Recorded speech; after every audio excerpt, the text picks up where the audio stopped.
Good afternoon. Oh, we got to do that again. Good afternoon, NPM. Welcome to the 2019 annual members meeting of the National Association of Pastoral Musicians.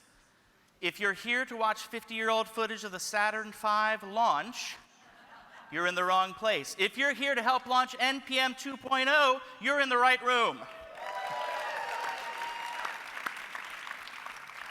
I'm NPM Board Chairman Jeremy Helms, and I invite everyone to please stand and join in singing.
Please have a seat. Again, welcome to our annual members meeting. On behalf of the entire board of directors, the NPM Council, our president and CEO, Steve Petronak, and everyone in NPM leadership, I'm so happy to welcome those of you gathered here in Raleigh and those of you joining us from around the United States and the world via our live stream. This year, we are especially excited to share an update on the work of NPM with you, our members. Today marks a critical moment in NPM's history. Today, we offer a glimpse of the future of NPM, an opportunity to take our association to a new level of participation and impact, a kind of upgrade to NPM 2.0. Those of us in leadership have been listening to you, our members, about your hopes and dreams for the future of our association. We've been surveying the landscape of the church in the United States, a church beset by challenges and in need of healing, but ever hopeful. We've taken stock of these challenges that face us, and we're more convinced than ever that the church needs NPM, needs pastoral musicians to ensure excellent worship in our parishes each and every Sunday. And so, as we offer you an evolving vision of NPM, we are asking you to imagine with us a future for our organization where our mission of fostering the art of musical liturgy continues. A future in which music ministry leaders serve the thousands of Catholic parishes, schools, and institutions in our country, providing music that helps express the faith of the church alive in Jesus Christ. To help us bring the future into focus, we will first briefly look to our roots to honor the past that shaped this association, shaped the Catholic Church, and shaped the lives of many in this room directly or indirectly. We'll honor our tradition of supporting one another and our best efforts by naming the winners of our 2019 awards and presenting the two highest awards NPM can bestow on pastoral musicians. Then, we'll engage our present, looking critically at the issues that face us. We'll examine how our mission remains as important today as it did so many years ago. And finally, NPM leadership will offer you a vision for the future of NPM, what we're calling NPM 2.0. After our meeting in this room, when this meeting concludes, the conversation will continue in 5 different talk sessions focused on a particular issue facing NPM, where you can help shape the future. There will be 2 time frames, so you can pick the issues you're most excited to hear more about or share your thoughts on as NPM listens to you. Those of you joining us via the web, you'll also be able to participate in a virtual talk session with Jeremy and myself, so you can help shape the future, a new dimension, right along with those of us gathered here in Raleigh. And throughout this meeting, you can share your thoughts and questions through the NPM Convention app or via the comments feature in the live stream. And so, I'd like to welcome special guest, Dr. Elaine Rendler-McQueenie, a founding board member of NPM and the music director of our first national convention in 1976. Elaine has been a frequent clinician, presenter, speaker at many past NPM events, and Pastoral Musician of the Year in 1993. Our esteemed colleague is going to share how the mission we still embrace today gave birth to this great association 43 years ago. Please join me in welcoming Elaine.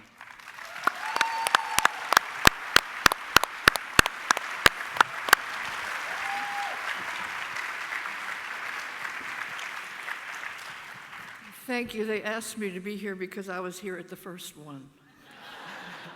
I was 12. However, we're going to quickly move through the whole history in about 5 minutes. Fasten your seatbelts. Here we go. I'd like to call the first slide. Is it up yet? No? Nope. Back. The Second Vatican Council was the result of a whole century of liturgical studies and reform. So it came about as a conclusion of something previous. However, I call this the burning bush slide, because Second Vatican Council lit and glowed and changed everything. And the best news of all, and I think we overlooked this, the best news of all was God is love. Not a God to be feared, not that God did not atone for us, but that God loved us, that we were no longer filled with guilt and the book would be signed and we would be condemned to purgatory or hell. All that's possible, but the council said, but God also loves you and is a forgiving and loving God. That's really the most important thing that has changed us. But that required all kinds of things to happen.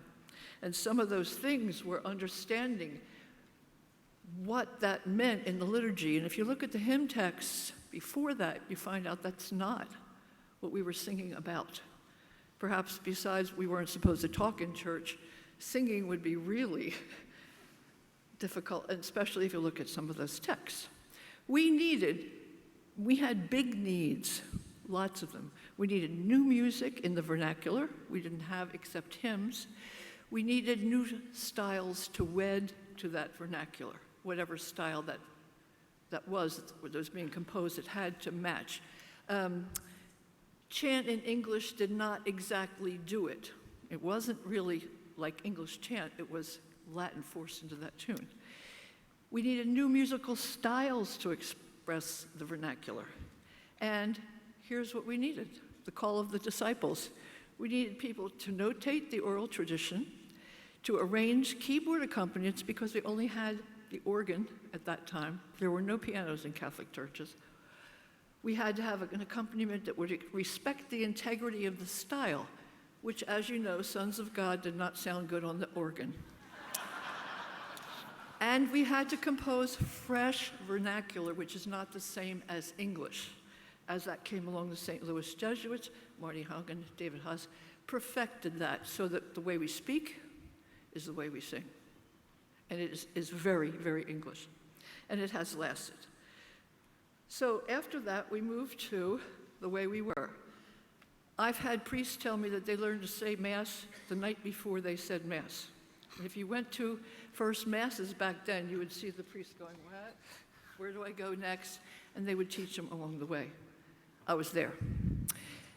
There were no other instruments but the organ and the texts were either in Latin for the ordinaries and propers of the Mass, which were sung by the choirs, and the low Mass would have hymns put in between.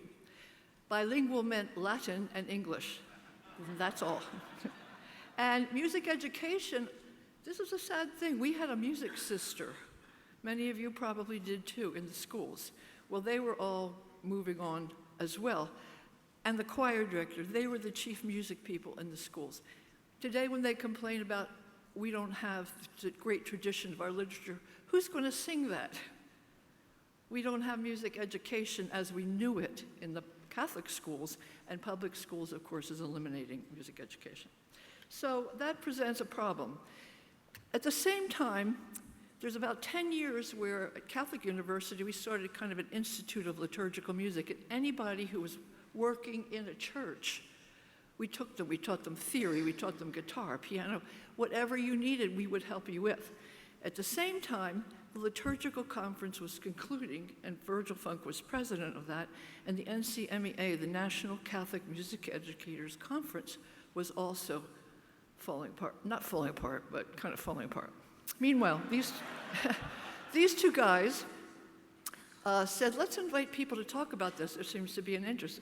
Make no mistake, it was an academic effort. There were seminarians, grad school people, college professors, and it was national and international interest in this. So it took place in Scranton, Pennsylvania. Now, I would call that... All right, stand up, Scranton, you deserve it.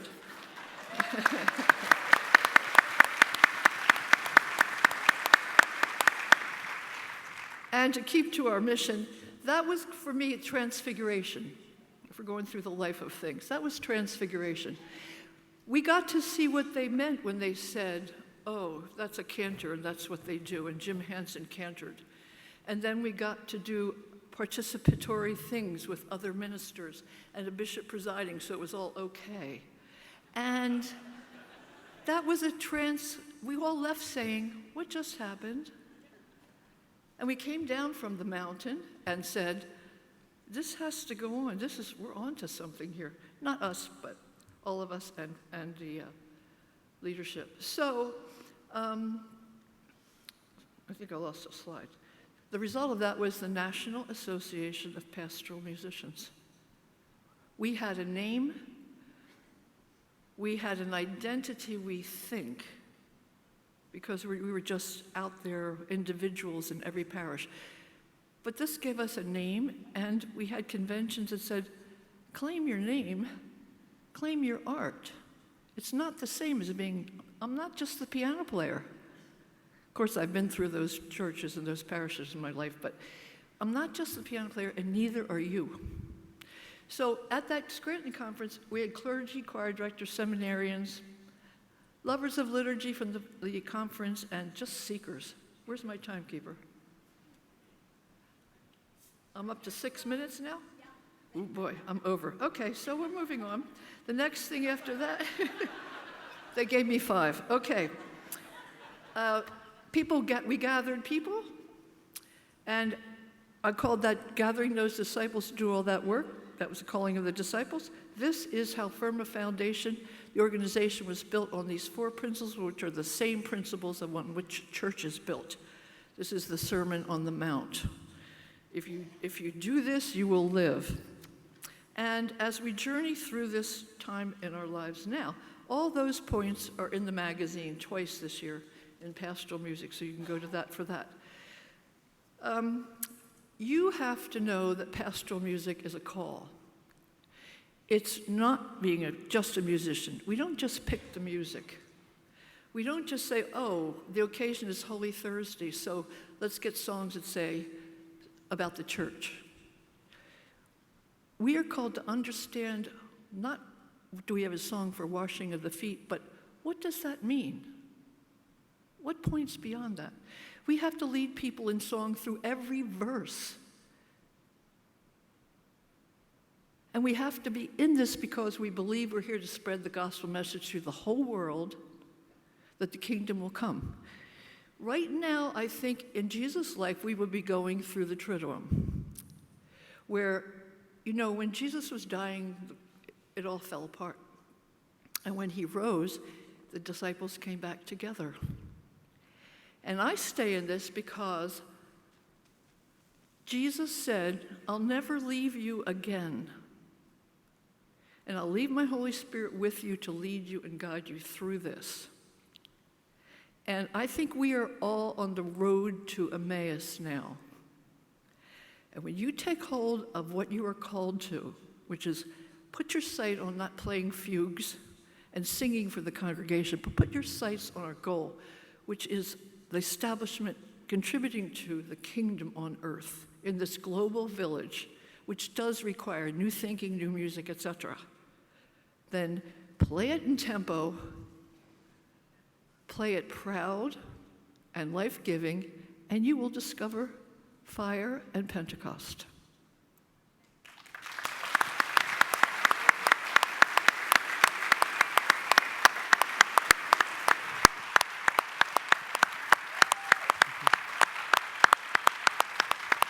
Thank you, Elaine.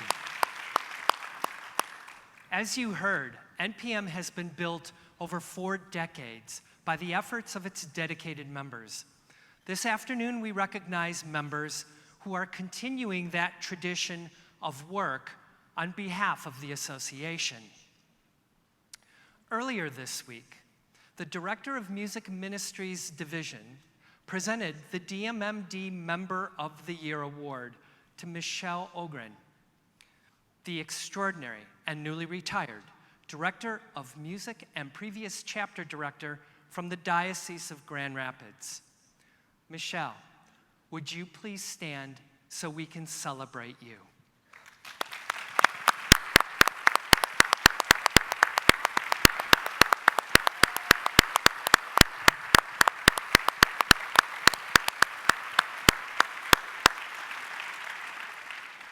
Chapter Leader of the Year and Chapter of the Year awards were also presented earlier this week.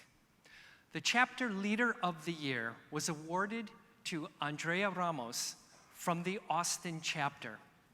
Andrea is the Associate Director of Music for the Diocese of Austin, Texas, and serves on the NPM Council as an at-large member.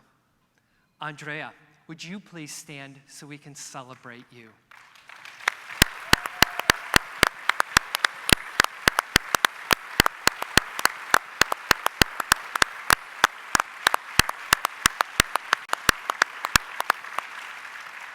The Chapter of the Year Award was awarded to Rapid City, South Dakota, serving the Rapid City Diocese. Currently, under the leadership of co-directors Carmen Timmerman and Bonnie Jostin, the Rapid City chapter has thrived for nearly 30 years, offering support, formation, and a place for local pastoral musicians to gather. If you are a member of the Rapid City chapter here with us today, would you please stand so we can celebrate you?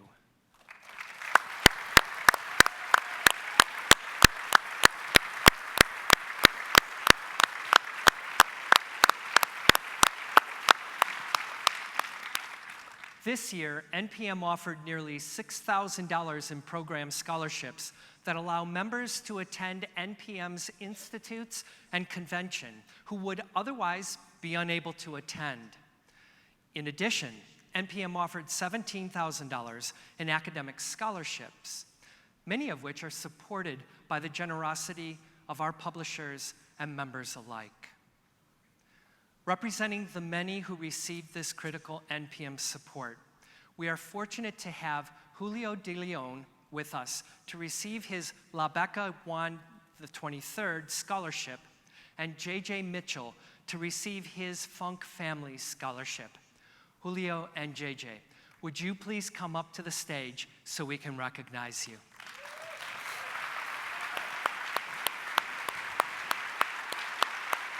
Congratulations, my friend. You're very welcome. JJ, congratulations. Right over here.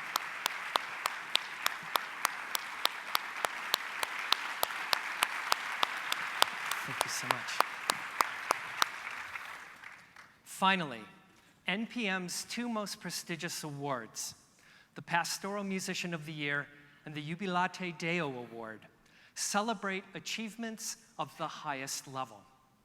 Here to present the Pastoral Musician of the Year Award is the Vice Chair of the NPM Board of Directors, Sister Kathleen Harmon.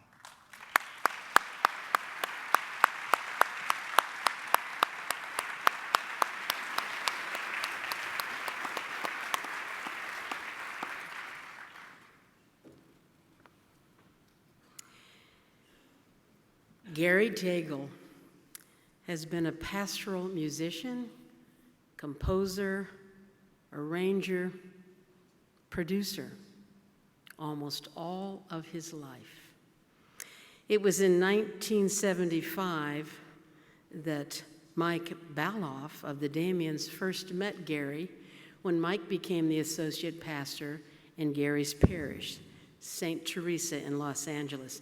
And Mike recognized immediately in this high school student not only an immense amount of musical talent, but a heart committed to the ministry of liturgical music in service of the church. And already then, by 1977, 2 years later, Gary was a regular part of the Damians and collaborating with them in their wonderful musical achievement.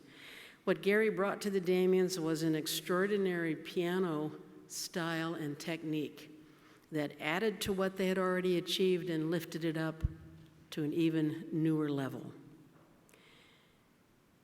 Gary earned his formal music degree from Southeastern Louisiana University.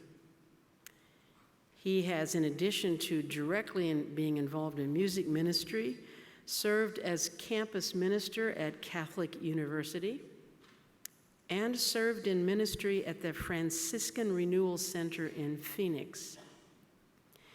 He studied under John Gallen at the Corpus Christi Center of Liturgical Studies, where incidentally he met Rory Cooney, and another lifelong engagement in the ministry of liturgical music began. Now, in addition to Gary's work in musical leadership and collaboration, he has been a frequent presenter at national and regional conferences such as NPM, the NCYC, the LA Congress, and the World Youth Day. In addition, he has remained busy over these many years producing the recordings of actually a list of well-known liturgical music artists. The list is so long I can't even name them all. I will simply mention Tony Alonso, Tom Kenzia, Liam Lawton, Michael Jonkas, John Angotti, Steve Warner. You can see that the spread of musicians here is over a vast diversity of styles of liturgical music. Gary is currently Director of Music and Worship for St. Edna Catholic Church in Arlington Heights, Illinois. Now, Gary is not only a tremendously gifted musician, but he's a person whose heart and manner of service has from the beginning been directed to make others great in their work as musicians and their sound as musicians. He is such an example to us of a pastoral musician because from the beginning, he has understood in his very practice of our ministry that its goal is to serve and lift up others. And it is because of that, with great pride, that we call you forward, Gary, this year to be the 2019 NPM Pastoral Musician of the Year.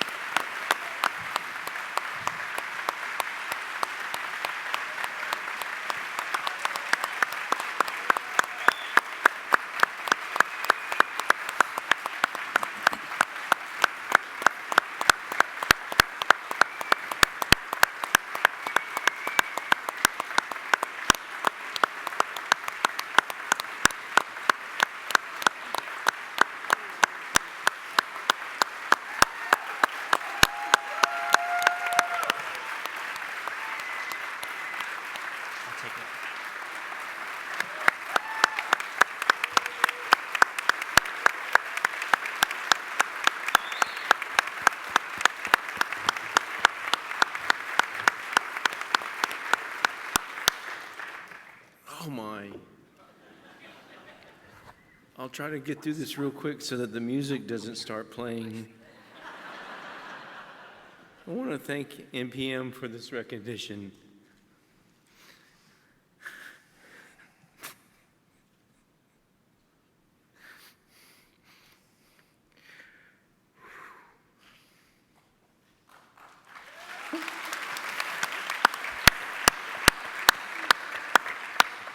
My heart is so full as I look at this gathering and see friends and colleagues and fellow pastor ministers with whom I've shared this love and music making.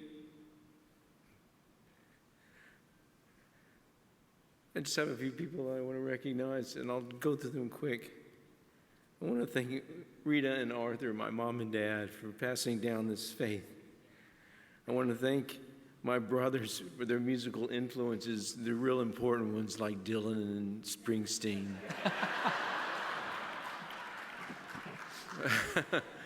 My children, Aaron, Paige, and Grant, who grew up with a dad who worked on holidays. You guys understand all of that. So these are your extended family, Aaron and Paige and Grant, so they'll understand. Rita, for your love and support and all that you've done for me in these last 4 years. I want to thank GIA for the support and letting me work so much with all the artists and the projects that they've been doing. To the communities that I've served, St. Edna and the staff who I presently serve, who've been so supportive. It's these communities where the music makes a difference and finds its voice. It'd just be notes on a page, but when it finds life in a community, that's where it has its root. I give my gratitude to the composers and artists that have invited me to be a part of documenting their creativity. For me, it has been more than just a recording process. It's been a ministry, a gift that has truly shaped my life. I want to thank 3 people who've shared these years of conferences and projects and spiritual support. John Flaherty and Marty Haugen and Tom Kinzia. To Rory and Terry. God. It's been 40 years. Lord have mercy. For your unending friendship and the music that we've shared. And Mike Balahoff, who inspired me so many years ago to use my musicianship to serve the church. He truly sponsored me into a life-changing relationship with Daryl Ducote and Buddy Caesar and Gary Alt, the Damians.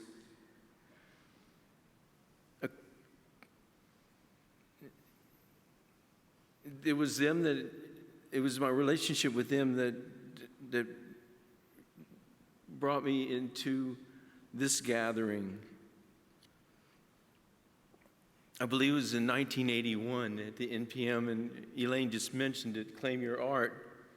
It was one of my first conferences in being involved in ministry.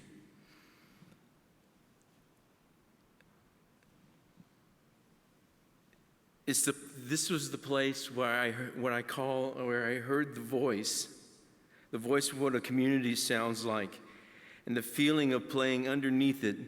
I've kept that sound in my head and kept it in my memory for every time that I'm involved in doing prayer. I've listened for that voice. So I just want to thank you. In that time at Claim Your Art, we sang together, "We praise you, O Lord, For all your works are wonderful. We praise you, O Lord. Forever is your love. forever is your love." Thank you.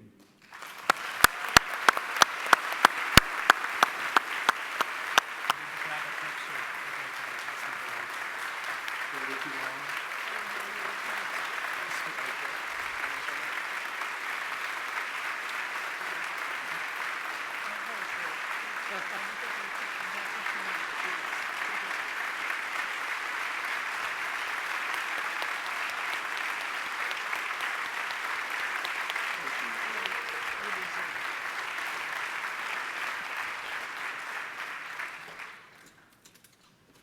And now, Jeremy will present the Jubilate Deo Award. The Jubilate Deo Award is the highest award given by the National Association of Pastoral Musicians, awarded by NPM's Board of Directors only to true giants, to those women and men who make the most significant contributions to the liturgical life of the Church in the United States. Sister Judith Kubicki is a Felician Franciscan sister from Buffalo, New York. In addition to her master's degree in liturgical music, she also holds a PhD in liturgical studies. She currently serves as Associate Professor of Theology at Fordham University in New York, having spent her career educating thousands of men and women in the liturgical arts and theology. Judith has long been a liturgical leader in the United States, having served as president of the North American Academy of Liturgy. She is also my predecessor as chair of the board of directors for this great association. She has served in many leadership capacities within the association, including most recently as theological advisor to our Committee on Pastoral Liturgy. Her book, The Presence of Christ in the Gathered Assembly, is heavily cited in my own master's thesis and helped shape my understanding of how we encounter Christ in the midst of our liturgical communities. And her excellent NPM colloquium a few years ago really improved my approach to the leadership of hymnody in worship. Judith shared with me that the courses she's most proud of having created at Fordham are one called Great Christian Hymns, a topic on which she is most expert, and my favorite, one entitled Eucharist, Justice, and Life, a trinity of topics which the church must continue to integrate. In a recent article Judith wrote for Worship on the images of the church in classic hymnody, she articulated the power of words in musical worship to shape our belief in God and in the mystery of the church. She concludes that article with a truth we can all surely embrace. What we as church can only hope to do in the face of this mystery is to continue to sing. In this way, we offer our humble but confident assent with a resounding sung Amen. On behalf of the Board of Directors and the entire National Association of Pastoral Musicians, it is my pleasure to present the 2019 Jubilate Deo Award to Sister Judith Kubicki.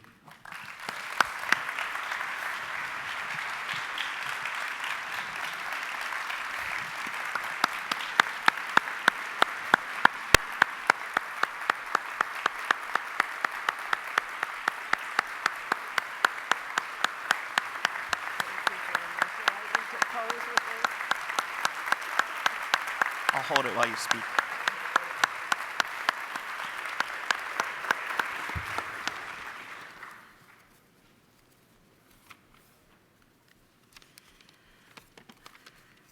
I am deeply honored and full of gratitude for the Jubilate Deo Award bestowed on me today. This honor belongs not only to me, but to my family, my community, the Church Musicians Guild of Buffalo, NPM, and Fordham University. All of these have nurtured my vocation as a musician and a theologian at the service of the church's liturgy. I grew up in a home where there was always music playing on the piano, radio, record player, and later the CD player. All types of music, classical, semi-classical, Broadway shows, Polish music, country, rock and roll, religious, and folk songs. It was all celebrated and enjoyed. When I joined my Felician Franciscan community, I was taken up into a whirlwind of singing, both in and out of the chapel. We seemed to have singing rehearsal for something almost every day when I first entered. And early on, I started organ lessons and enrolled in our college program in piano and music theory. My first contact with the Church Musicians Guild of Buffalo was as chauffeur for the sisters Mary Evangeline and Martinelle, who already belonged and faithfully attended meetings all over the diocese. Eventually, as president of the Church Musicians Guild, I initiated negotiations to become a local chapter of NPM, an organization the Guild preceded by 30 years. Thus began my collaboration and friendship with Virgil Funk. While teaching high school, I worked part-time for Father Claude Beekler, for whom liturgical music was a top priority. We should all be so lucky to have that kind of pastor. He brought me to my first NPM convention in Chicago, and he challenged me and nurtured my growth as liturgical musician. NPM has always been an important part of my ministerial life. It inspired me to practice, practice, practice.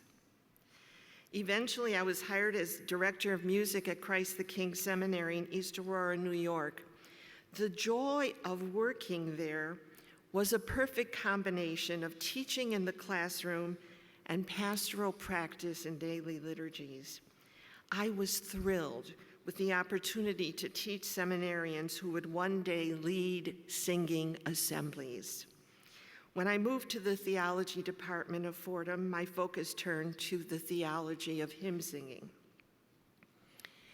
Everything has been grace.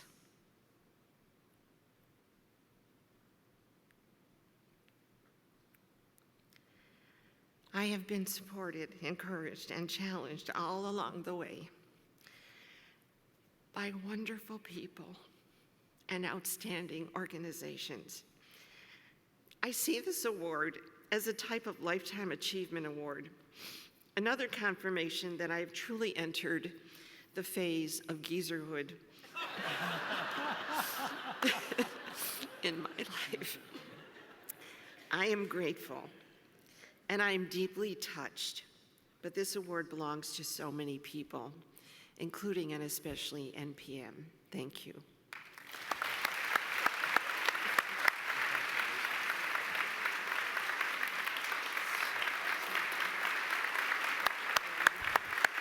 We're going to do another picture, okay?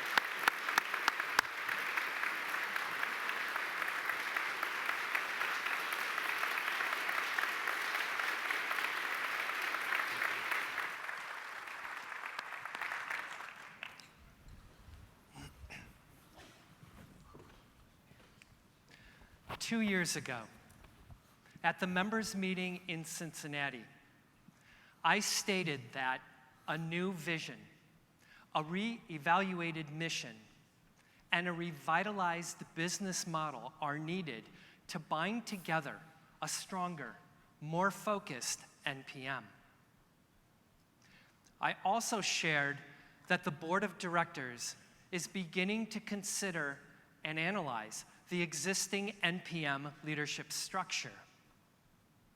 In addition, I revealed that the board is also considering the identity, the image, or the brand of NPM, including a review of its entire mission.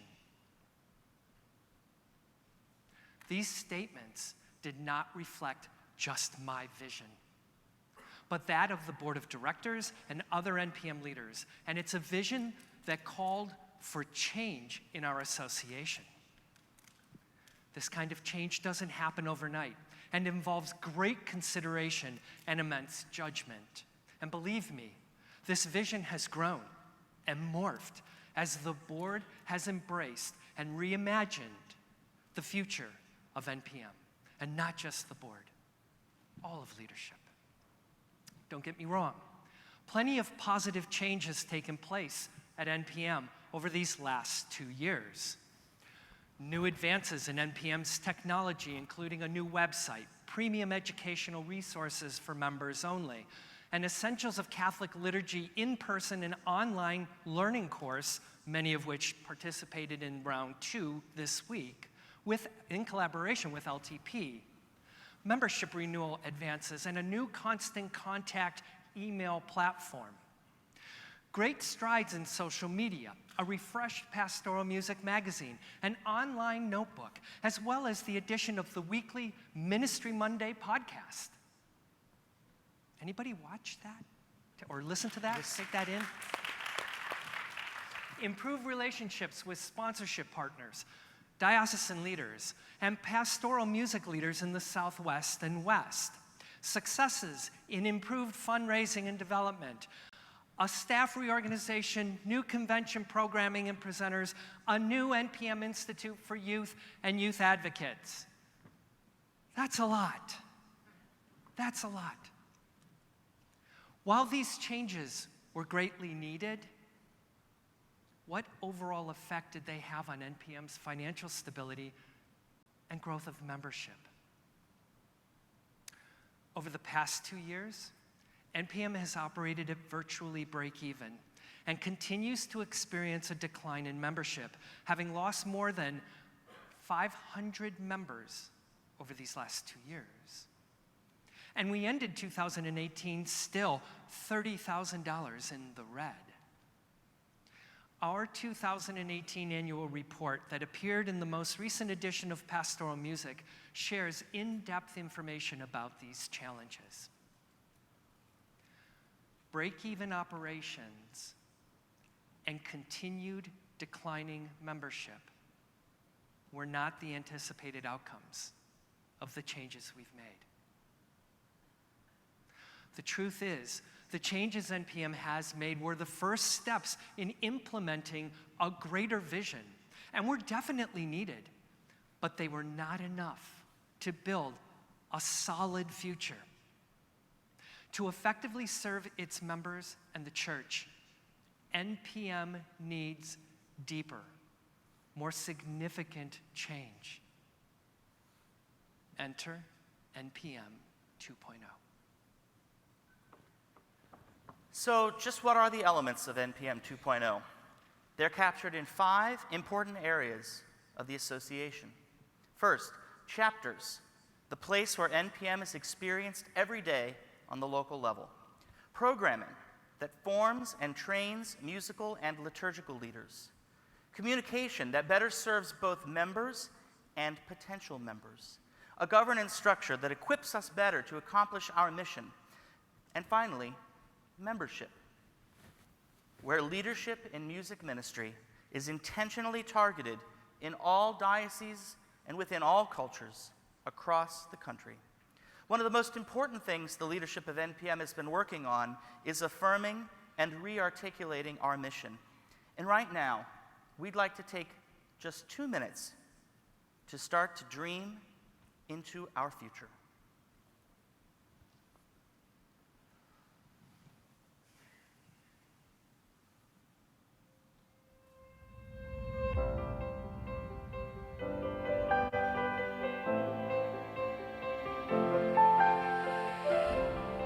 We honor our past. We engage our present. And together, we shape our future. NPM 2.0. Many of us started in music ministry as children or teens. What can NPM 2.0 do to nurture the youth of our church and inspire them to serve in this ministry? Technology and communication are advancing. How will NPM 2.0 utilize social media, new technologies, and online learning opportunities to more effectively share the good news of God's kingdom? The church in the United States has never been more diverse. How can we listen to and learn from all of our sisters and brothers in faith?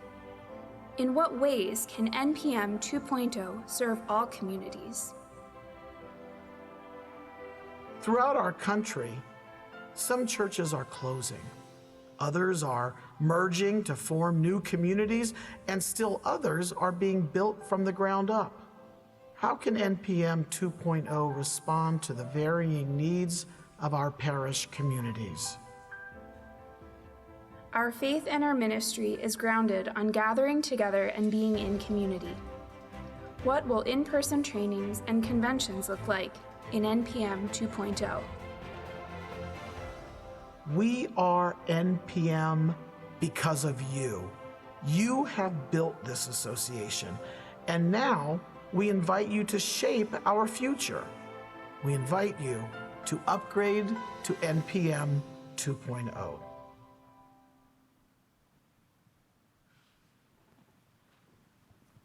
It's exciting to envision a future for NPM and to have the chance right now to shape it. Before we launch into the vision we have for NPM 2.0, a reminder that you can use the convention app to send in your questions and share your feedback. NPM 2.0 is the process of listening, analyzing, dreaming, and then visioning that has been underway since last fall. Nearly 20 NPM leaders from the board, council, committees, chapter directors, and other wisdom figures have labored on 2 task forces to propose a vision for the future of national pastoral musicians. On behalf of the nearly 5,000 members of our association, thank you to those leaders for your hard work to bring this vision to life. We've asked members of those task forces to walk us through some of the exciting new attributes of NPM 2.0. NPM 2.0 is a national organization with local roots. Bob McCaffrey-Lent and Mary Baudois, the co-chairs of our National Committee for Chapters, will now give you a glimpse of the future of chapters.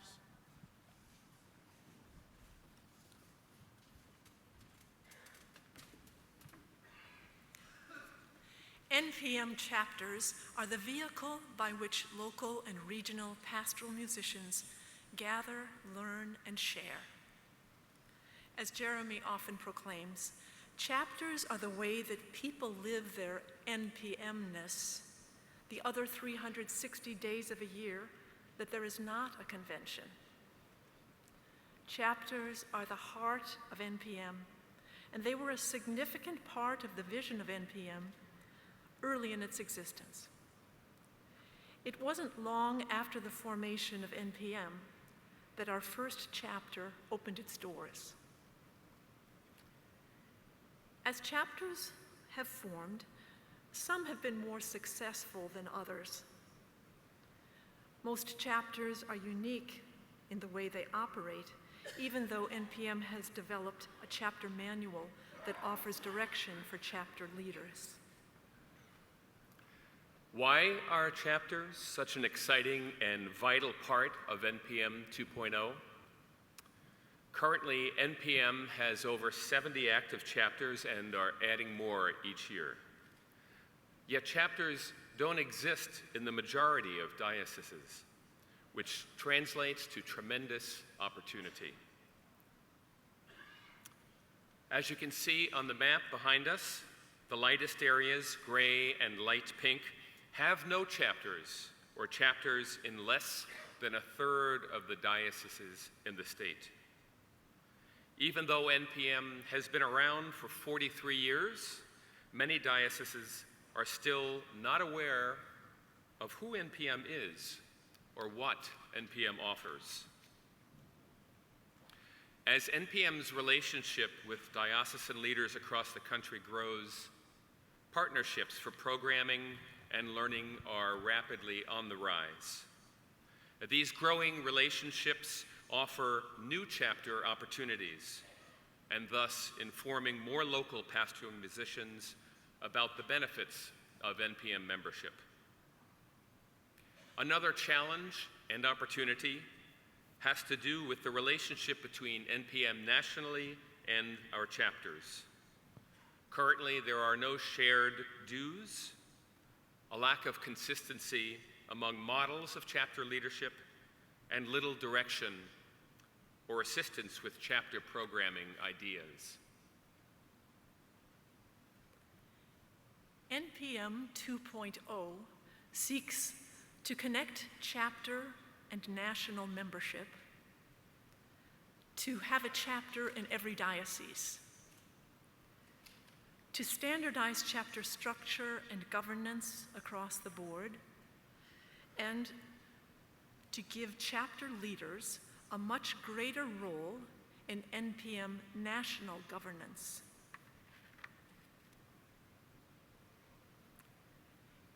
NPM 2.0 unites chapters with the National Association, creating a much healthier relationship where all chapter and national efforts are supported.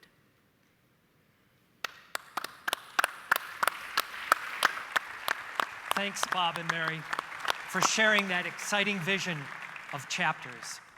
Now let's welcome Joe Bazoris, Chapter Director for the new NPM Los Angeles.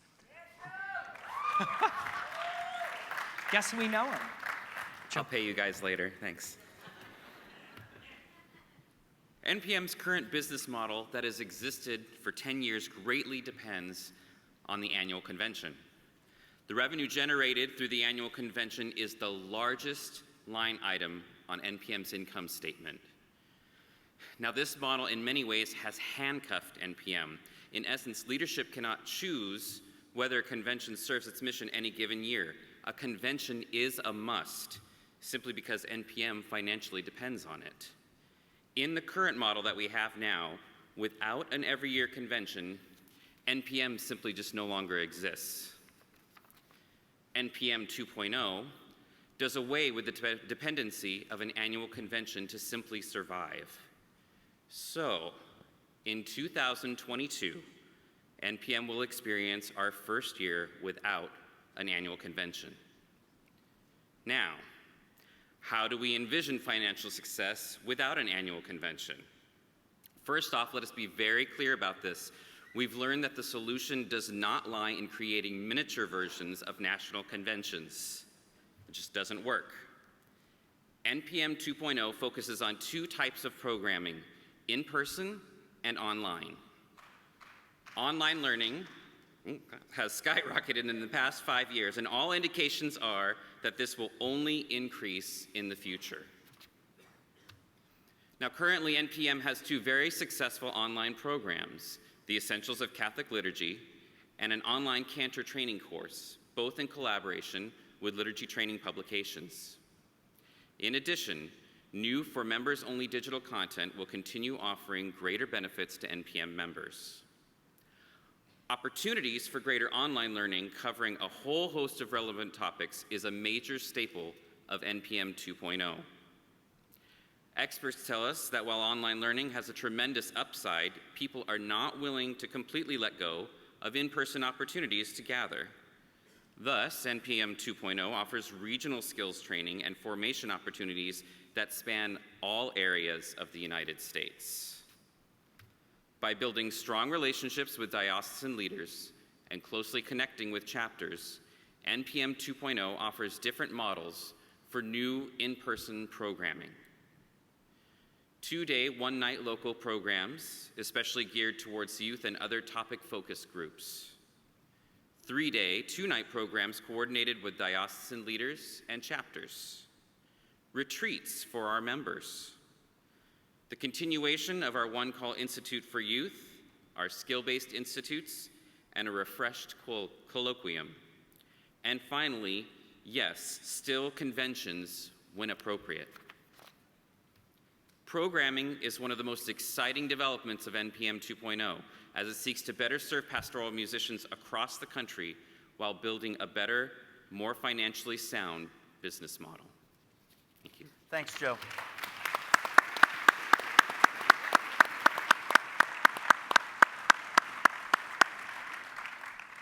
I'd now like to introduce Jessica Cook, a member of the NPM Council and the founding chapter director of NPM Chicago, who will give us a glimpse of communications. The areas of NPM's communication look quite different than 2 years ago. You've already heard Steve mention the great strides we've made in communications in recent years. On the surface, NPM communication has developed quite well, but is the communication serving our members better? It's not enough to just offer upgrades to existing forms of communication, nor is it enough to communicate only to members. Because our membership has been in steady decline for years, NPM 2.0 seeks to establish connections with non-members with the desire to draw them into membership.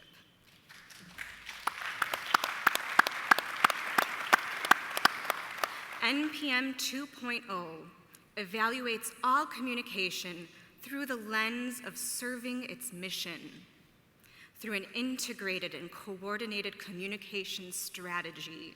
NPM 2.0 keeps members informed.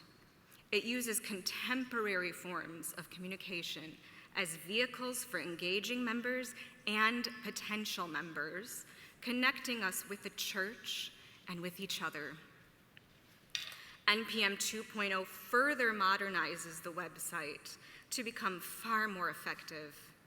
The website becomes a virtual space for all national and chapter communications and serves as a resource center for members and non-members. NPM 2.0 envisions a comprehensive marketing plan that integrates all forms of NPM communication for members and non-members alike. NPM will better accomplish its mission when our communications connect us to each other and to the church. Thanks, Jessica.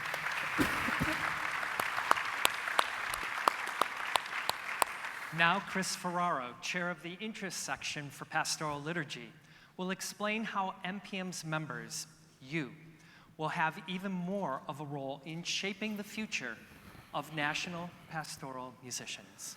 Chris. Thanks, Steve.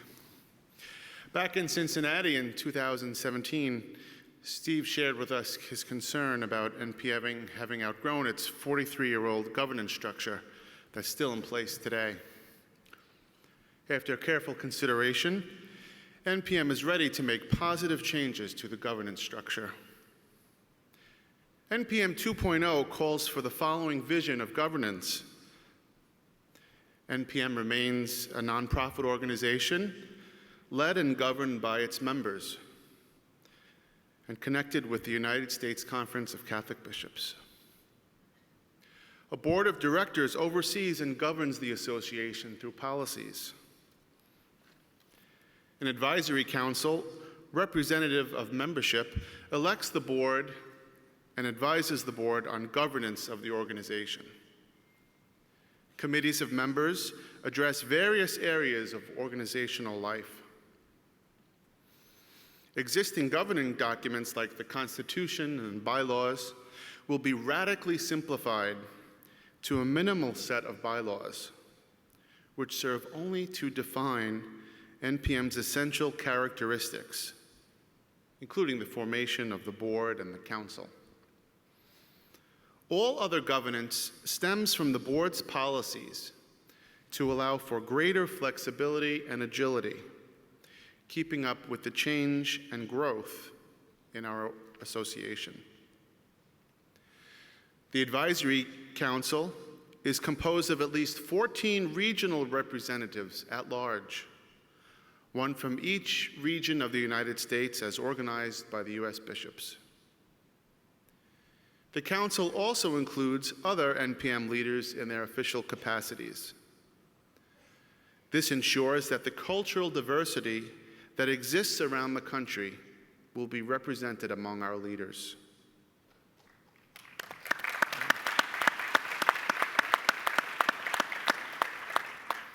The structure of committees and intersections will be revised to better represent members and our particular interests, while also allowing for the work of the association to be done by member leaders. The board employs an executive director, no longer a president and CEO, to oversee the daily operations and management of the organization. Along with the NPM staff, the executive director is responsible for member services, programming and planning, event management, supervision of other staff, communications, and financial management. A Latin Rite Roman Catholic bishop representing the U.S. Conference of Catholic Bishops serves as the Episcopal moderator, an official link of the organization to the hierarchy of the Church in the United States. This bishop serves as unofficial pastor of the organization. The governance described by NPM 2.0 sets forth a more streamlined but effective structure from which to lead the association. NPM 2.0 is Catholic, nonprofit, diverse, and led by the members.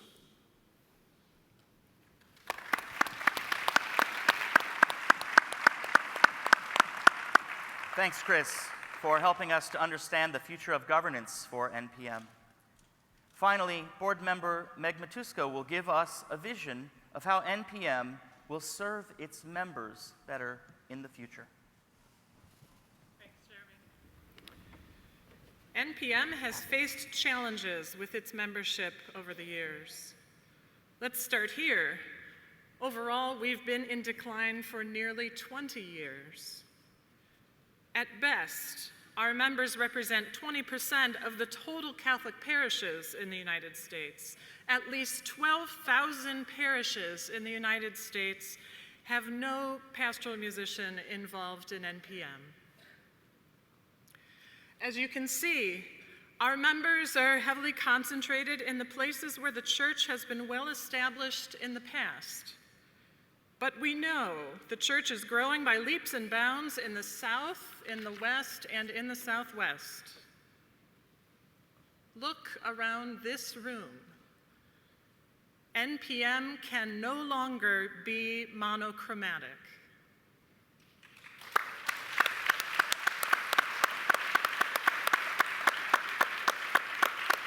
We must better reflect the diversity of the Church in the United States.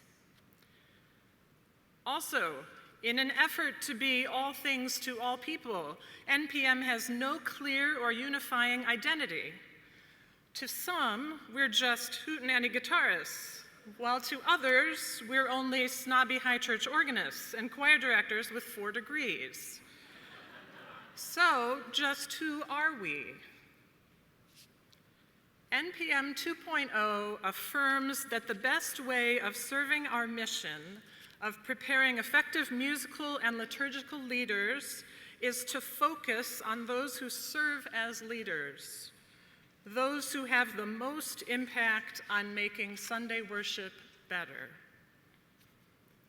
Language is important, so we want to be sure to get this right. Just who are these leaders NPM 2.0 seeks to better serve? If you are the person in charge of a choir, ensemble, or an entire parish music ministry program, you are a leader. If you are responsible for repertoire selection, you are a leader. If you are the principal instrumentalist at a liturgy, you are a leader. If the bishop, pastor, or person who leads your community holds you responsible for musical and liturgical decisions prior to or during the liturgy, you are a leader. If you play a role in the formation of music ministry leaders, you are a leader. If you identify with any of these categories, NPM 2.0 considers you a leader. Will NPM continue to serve those who do not self-identify as a leader? Absolutely. NPM 2.0 offers tiered levels of membership that provide a home for all pastoral musicians. Those who serve in leadership positions are the core of NPM 2.0, and provide the identity that NPM has sought for many, many years. Thanks, Med. Leaders, emerging leaders, everyone who serves in music ministry has a role to play in NPM 2.0. So, Steve and I have led this launch event thus far, and now it's time to hear from you. You are NPM. Together, we've had a chance to honor the past, to engage with the present, and now it's time for us together shape our future. You'll have a chance in just a few minutes to ask more questions, to continue the conversation, and further shape the vision. But first, I'd like to invite the entire NPM Council to stand up.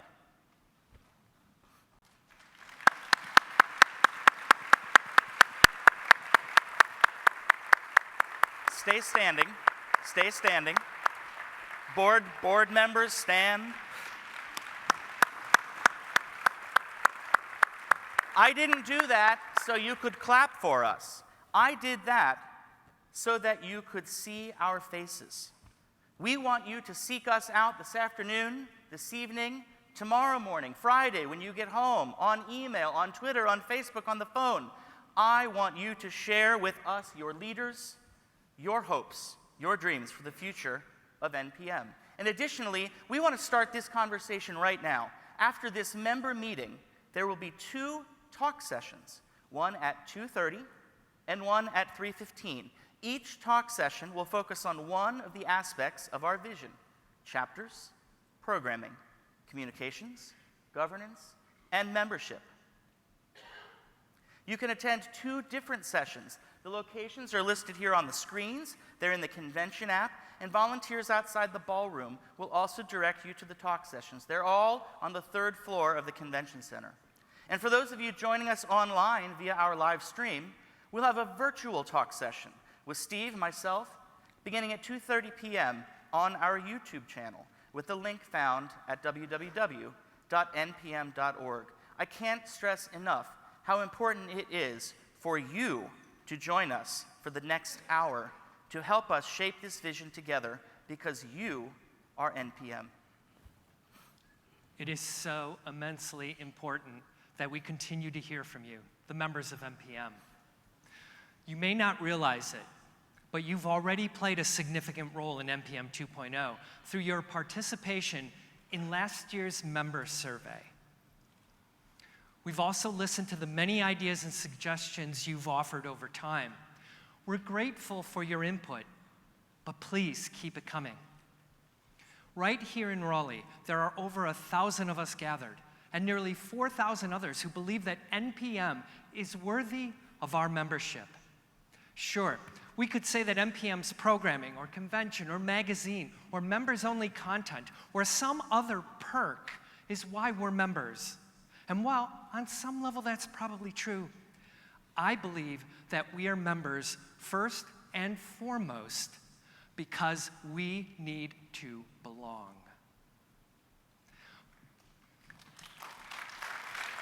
Belonging to NPM means that you are connected with nearly 5,000 people across this country who are extremely passionate about pastoral music.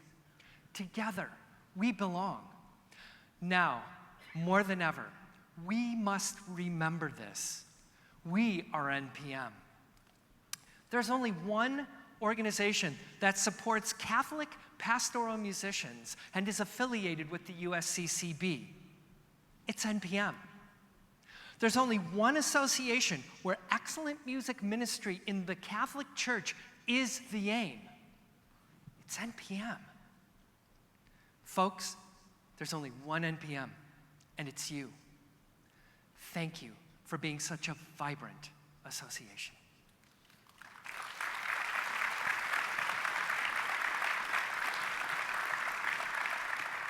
All week here in Raleigh, we've been focused on the incredible power of healing, the role of music and musicians. Members of NPM, our church is hurting, in need of tremendous reconciliation and healing. You and your ministry can be a balm that soothes in a connection to God's healing touch, Amid all the pain and turmoil, people are still gathering in our churches across the United States on Sunday morning, worshiping, praising God. They are there waiting to be healed. Better Sunday worship. That opens the door to deeper faith. That's why NPM must continue.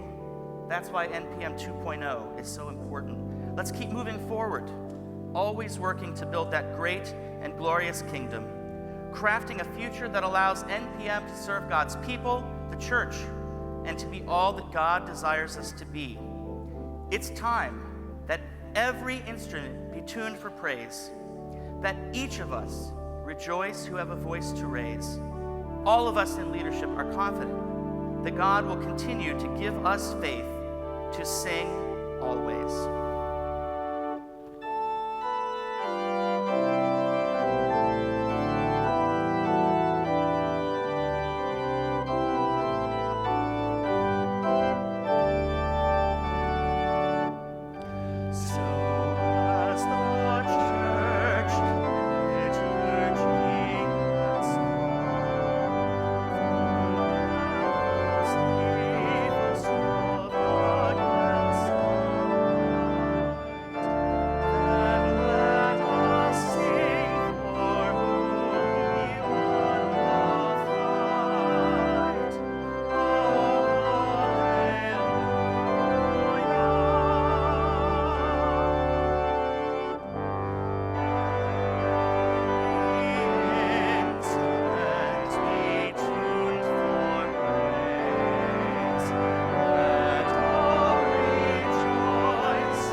Thank you. See you in a talk session.